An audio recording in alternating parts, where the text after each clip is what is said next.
तो स्टूडेंट्स, आज हम 10वीं कक्षा का विज्ञान का जो दूसरा पार्ट है अम्ल, क्षारक और लवण, उसका सेकंड लेक्चर जो है वो देखेंगे इस पर।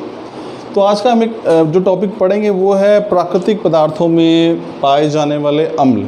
देखिए, हम अम्ल वाला टॉपिक हमने शुरू किया था और हमने पढ़ा था कि अम्ल की परिभाषा क्या होती है, उसके गुण क्या हैं। आज हम पढ़ेंगे कि प्रकृति के अंदर ऐसे कौन कौन से पदार्थ हैं जिनमें अम्ल पाया जाता है। तो ध्यान रखिए स्टूडेंट्स, ये बहुत ही इंपॉर्टेंट टॉपिक है। मैं क्लियर कर दूँ, ये बहुत ही इंपॉर्टेंट टॉपिक है और यहाँ से बोर्ड की परीक्षा में वैकल्पिक प्रश्न जो है वो ज़रूर पूछा जाता है। तो किसी न किसी रूप में इस टॉपिक में से प्रश्न आता ज़रूर है। तो इसलिए ये टॉपिक बहुत इंपॉर्टेंट है, इसे ध्यान से सुनिएगा और इनको याद करना है आपने। समझाने वाली चीज़ जो मैं समझा भी दूंगा आपको।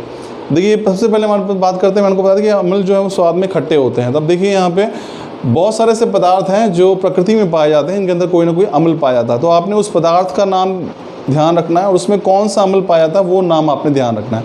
तो पहला हमारे पास है ऐसे कि संतरा है, नींबू है, मौसम्बी है। तो ये सारे क्या है, नींबू प्रजाति के फल कहते हैं। सिट्रस फैमिली जो है, फ्रूट्स जो हैं ये वो हैं जो कि नींबू प्रजाति से यानी कि स्वाद में खट्टे होते हैं। तो इनमें संतरा है, चाहे नींबू है, चाहे मौसम्बी है, इसमें कौन सा अम्ल पाया जाता है? इसमें पाया जाता है सिट्रिक अम्ल। तो ये ध्यान रखिए, नींबू है, चाहे संतरा है, चाहे मौसम्बी है, इसमें अम्ल पाया जाता है सिट्रिक अम्ल। दूसरा हमारे पास है दही। अब दही में जो अम्ल पाया था उसका नाम है लैक्टिक अम्ल। तो स्टूडेंट ध्यान रखिए, दही किससे बनता है? दूध से। और दूध में एक शुगर या शर्करा पाई जाती है, इसको हम बोलते हैं लैक्टोस। तो लैक्टोस से ही जो शब्द बन गया है लैक्टिक अम्ल। तो वो जो शुगर है, शर्करा ही अम्ल में बदल जाती है और इसलिए दही के अंदर लैक्टिक अम्ल पाया जाता है। फिर हमारे पास सिरका घरों में इस्तेमाल करते हैं, स्वाद में काफ़ी खट्टा होता है, सलाद वगैरह में प्रयोग करते हैं। तो सिरके के अंदर है एसिटिक अम्ल पाया जाता है। स्टूडेंट यहाँ पे ध्यान रखिए कि एसिटिक अम्ल को हम एथनोइक अम्ल के नाम से भी जानते हैं। तो यदि आप एसिटिक अम्ल लिख रहे हैं या फिर आप एथनोइक अम्ल लिख रहे हैं, दोनों ही जो आपके जवाब जो हैं आपके सही हैं। तो सिरके में ध्यान रखिए कि सिरका जो है उसके अंदर कौन सा अम्ल पाया जाता है? एसिटिक या फिर एथनोइक अम्ल।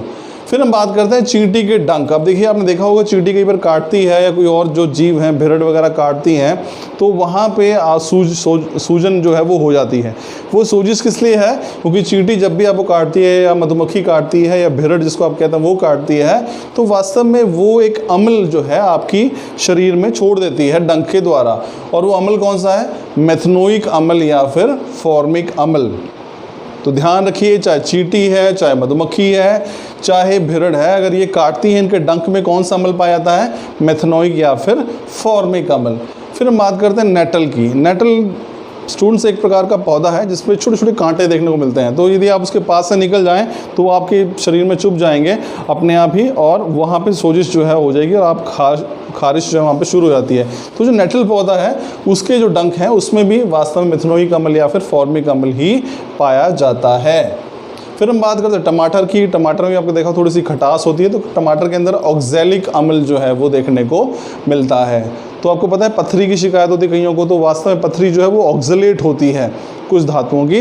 तो जिनको पथरी की शिकायत होती है, डॉक्टर उनको टमाटर खाने से मना करते हैं कि टमाटर का उपयोग जो है वो कम करें, क्योंकि टमाटर के अंदर ऑक्जेलिक अम्ल होता है और ऑक्जेलिक अम्ल से ही ऑक्जेलेट यानी कि पथरियाँ जो है वो बन जाती हैं। फिर हम बात करते हैं इमली की। इमली जो है वो भी स्वाद में खट्टी होती है और इमली के अंदर अम्ल जो पाया था वो है टार्टरिक अम्ल।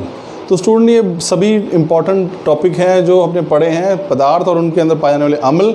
यहाँ से प्रश्न बोर्ड में ज़रूर पूछा जाता है। दोबारा दोहरा लेते हैं, संतरा है, नींबू है या मौसम्बी है, जितने भी नींबू प्रजाति के फल हैं उनमें सिट्रिक अम्ल, दही में लैक्टिक अम्ल, सिरके में एसिटिक अम्ल या फिर इथनोइक अम्ल, चींटी के डंक में, मधुमक्खी के या भिरड़ के डंक में मेथनोइक या फॉर्मिक अम्ल, नेटल जो एक प्रकार का पौधा है इसके डंक में भी मेथनोइक या फॉर्मिक अम्ल पाया जाता है।